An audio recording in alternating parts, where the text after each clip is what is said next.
Assalamualaikum warahmatullahi wabarakatuh. Salam sejahtera bagi kita semua. Yang terhormat Profesor Indra Wijaya Kusuma selaku dosen pembimbing tesis saya.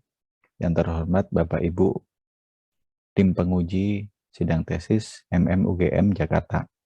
Perkenalkan, nama saya Teguh Sulistiono. Pada kesempatan ini mau mempresentasikan hasil tesis saya, yaitu berjudul Analisa Pengaruh Ukuran dan Laba Bersih Perusahaan Terhadap Yield Spread. Adapun yang melatar belakangi penulisan ini adalah perusahaan dalam membutuhkan suatu modal itu mempunyai 3 sumber. Yang pertama adalah laba ditahan, hutang, dan ekuitas. Berdasarkan buku Financial Management yang ditulis oleh Brigham dan Earnhardt pada tahun 2017, modal mengacu pada dana yang disediakan oleh investor yang dapat berupa utang, saham preferen, saham biasa, dan laba ditahan. Pada tesis ini, saya fokus pada pembahasan tentang efek bersifat utang. Salah satunya adalah obligasi korporasi. Pada umumnya, perusahaan dalam membutuhkan modal, yang paling utama dilakukan adalah melakukan akses terhadap perbankan, di mana dengan akses kredit dalam perbankan ini mempunyai batasan. Yang pertama adalah adanya kolateral, yang kedua adalah bank mempunyai limit tertentu atau yang disebut BMPK untuk membatasi risiko terhadap satu perusahaan tersebut. Sehingga perusahaan perlu melakukan alternatif investasi, antara lain adalah melakukan penerbitan obligasi korporasi. Di satu sisi, obligasi korporasi mempunyai struktur antara lain terkait pokok, tenor, rating, dan kupon. Tentunya yang paling utama dijadikan perhatian adalah kupon, karena kupon ini dari sisi perusahaan akan mempengaruhi cost of capital dari perusahaan tersebut, sehingga perlu adanya perhitungan yang presisi terhadap perhitungan kupon ini dalam penerbitan obligasi korporasi.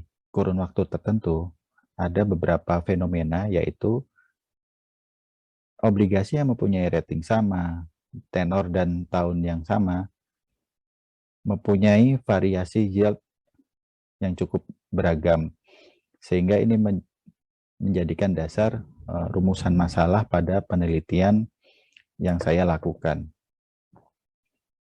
Rumusan masalah pada penelitian ini adalah terdapat variasi yield spread antara kupon surat berharga korporasi pada saat penerbitan dengan rating yang sama dengan yield surat berharga negara. Pertanyaan penelitian ini yang pertama adalah, apakah ukuran perusahaan berpengaruh terhadap spread yield obligasi korporasi? Yang kedua, apakah laba bersih yang diwakili oleh ROA berpengaruh terhadap spread yield obligasi korporasi?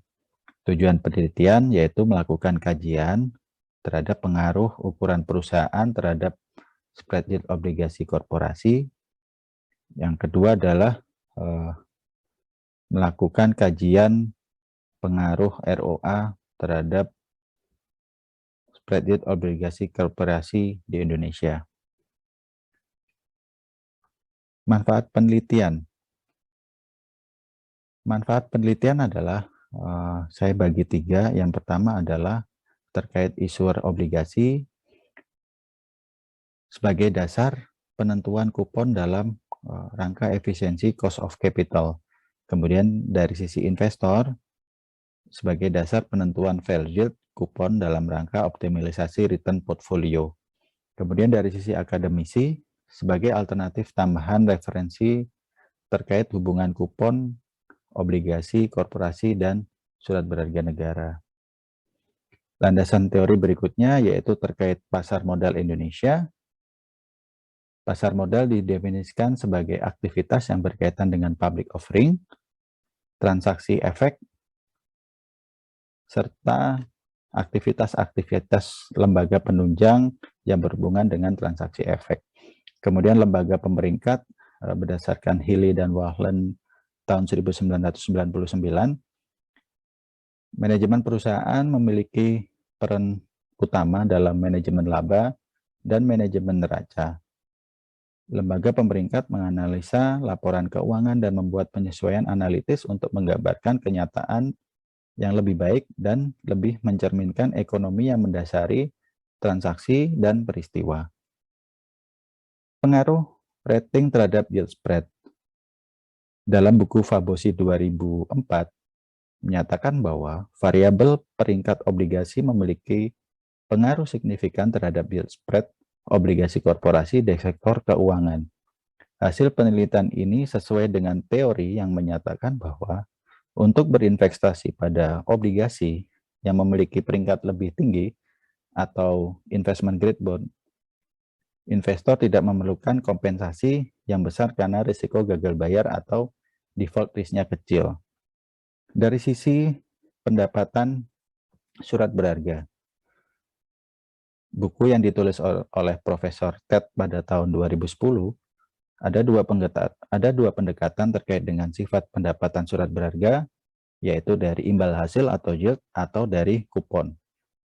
Kemudian melalui jurnalnya pada tahun 2015, Kraft menuliskan bahwa korelasi ROA terhadap free asset itu mempunyai korelasi yang cukup signifikan terhadap spread asset, rating, dan spread ratio. Dengan pertimbangan jurnal yang sudah ditulis dan landasan teori yang sudah dikemukakan, maka hipotesis penelitian yang bisa diambil adalah yang pertama. Hipotesis pertama adalah ukuran perusahaan memiliki pengaruh negatif terhadap yield spread.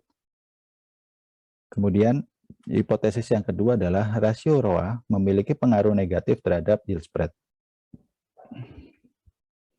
Metode penelitian. Kerangka pemikiran penelitian, peneliti melakukan percobaan terhadap variabel independen yaitu aset dan ROA, sedangkan ada variabel kontrol yaitu rating dan tenor, sedangkan variabel dependentnya atau Y-nya adalah yield spread. Model yang digunakan dalam penelitian ini adalah sebagai berikut. Yield spread sama dengan alfa plus beta 1 kali ukuran perusahaan plus beta 2 ROA plus beta 3 rating plus beta 4 tenor plus error. Dari variabel penelitian, maka ada beberapa cara yang dilakukan untuk mendapatkan angka-angka variabel independen dan variabel dependen serta variabel kontrol. Yang perlu digarisbawahi adalah yield spread. Jadi yield spread ini diambil dari selisih antara kupon obligasi korporasi pada saat IPO terhadap yield Sun benchmark pada saat penerbitan. Kemudian rating. Rating ini di dalam struktur obligasi berupa sifat kualitatif atau rating ya, sehingga perlu dilakukan konversi. Konversi yang dilakukan adalah melakukan rating AAA sebagai rating tertinggi itu pada angka 10 dan rating BBB- sebagai rating terendah pada angka 1. Data sampling. Populasi data yaitu obligasi korporasi yang tercatat pada Bursa Efek Indonesia. Sedangkan penentuan sampel bersifat purposive sampling dengan data IPO di Bursa Efek Indonesia pada tahun 2018 sampai dengan 2020.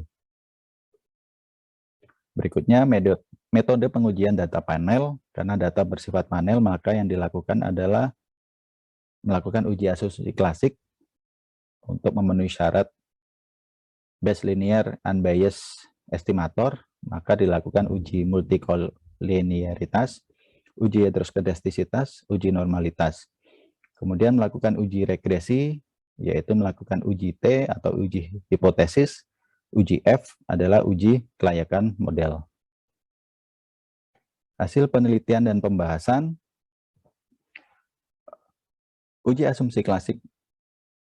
Dari uji asumsi klasik yang dilakukan agar memenuhi syarat base linear unbiased estimator, uji multikolinearitas mendapatkan nilai kolinearitas toleransi yang didapat untuk semua independent variabel lebih besar dari 0,01 dan nilai VIF-nya berada di bawah 5, sehingga semua independent variabel memenuhi kriteria. Yang ketiga, hasil uji menunjukkan bahwa tidak terjadi multikolinearitas dan hasil pengujian dikatakan reliable atau terpercaya. Kemudian uji heterogenesitas, semua signifikansinya di atas 5%, sehingga ini menunjukkan bahwa tidak terjadi gejala heterogenesitas dalam regresi. Dari sisi uji normalitas menggunakan metode normalitas Kolmogorov-Smirnov, didapatkan angka signifikansinya sebesar 0,055 dan ini memenuhi syarat karena angkanya di atas angka 5% sebagai batas bawah. Hal tersebut menunjukkan bahwa data terdistribusi secara normal. Tahap berikutnya adalah melakukan uji regresi. Dari uji regresi, dilakukan uji model atau uji F. Kita melihat bahwa uji F statistik pada penelitian ini menunjukkan signifikansi sebesar 0 atau kurang dari 5%.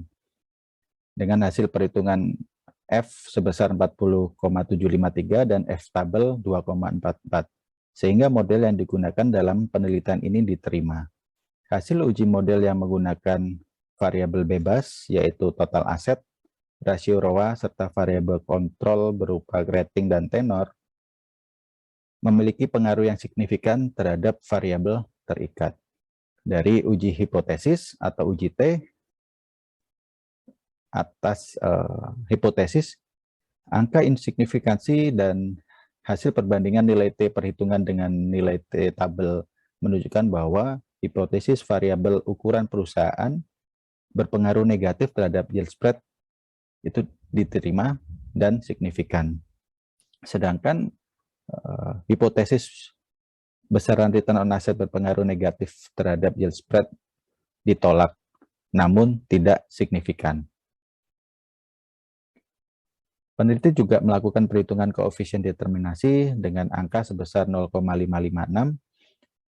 Nilai ini menunjukkan bahwa variabel-variabel yang digunakan mempunyai pengaruh 55,6% terhadap nilai variabel terikat. Simpulan dan saran. Dari hasil analisa data, dapat ditarik kesimpulan bahwa ukuran perusahaan yang dipresentasikan oleh total aset terbukti berpengaruh negatif dan signifikan terhadap yield spread. Sedangkan besaran rasio tidak berpengaruh negatif, namun tidak signifikan terhadap yield spread. Kesimpulan ketiga, yield spread antara obligasi korporasi dengan surat berharga sangat dipengaruhi ukuran perusahaan penerbit surat berharga dibandingkan dengan rasio ROA dari perusahaan penerbit. Implikasi, hasil penelitian ini tidak sama dengan hasil penelitian sejenis sebelumnya, namun hasil penelitian ini menambah keyakinan pengguna kepentingan bahwa emiten dan investor dapat melakukan peninjauan kembali mengenai strategi valuasi terhadap kupon dengan mempertimbangkan ukuran perusahaan, ROA, rating, dan tenor obligasi korporasi. Perbedaan pendekatan pemeringkatan obligasi korporasi domestik dan internasional juga menjadi faktor penentu perbedaan hasil signifikansi uji hipotesis. Saran pertama adalah menambahkan variabel lain serta rasio keuangan lain yang relevan dengan keadaan perusahaan. Kemudian penambahan kurun waktu periode pengamatan, dan ketiga memfokuskan penelitian pada industri tertentu serta karakteristiknya agar dapat menggambarkan kondisi pada masing-masing industri yang sesungguhnya. Terima kasih, demikian presentasi hasil tesis saya. Saya ucapkan terima kasih. Wassalamualaikum warahmatullahi wabarakatuh.